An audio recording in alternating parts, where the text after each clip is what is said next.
pagkakataong ito, tinupad na ni Aida ang pangako niya kay Mariel. Sinuportahan niya, tinulungan ng kanyang anak na muling makabangon sa buhay.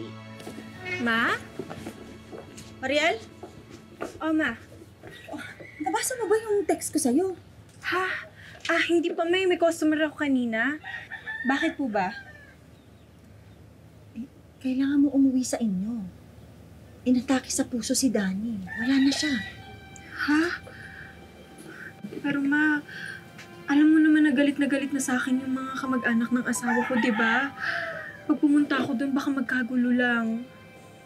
Anak, huwag mong isipin na sasabihin ng mga tao.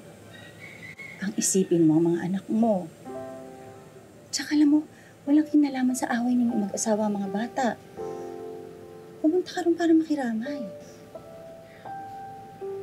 Higit sa lahat, alam mo, yun kakailangan ng mga anak mo.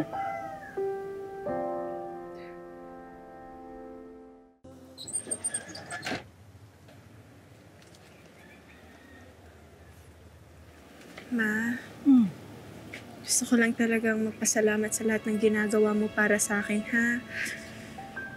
Ikaw yung nagbigay sa akin ng lakas para ayusin ko yung problema ko po dito. Kaya nga, hindi ka na dapat nalulungkot kasi makakasama mo na yung mga bata. Tsaka nakausap ko na rin yung kabilang side. Pumayag na sila. Next school year, sa Maynila na mag-aaral ng mga bata. Talaga po, Ma? Oo, di ba sabi ko naman sa'yo, babawi ako, anak. Tulungan kitang itaguyod ang mga apo hanggang sa aking makakaya. Masalamat po talaga. Mahal na mahal po kita, Ma. Ikaw na talaga. Oh. Umiyak!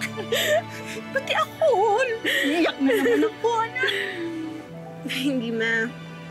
Masaya lang ako na ngayon okay na tayo. Tapos, nakakasama ko pa yung mga anak ko. Oh, halika na! Sige pa. Love you, Ma. Ay, naku, I love you too. Kumain ka na sa mga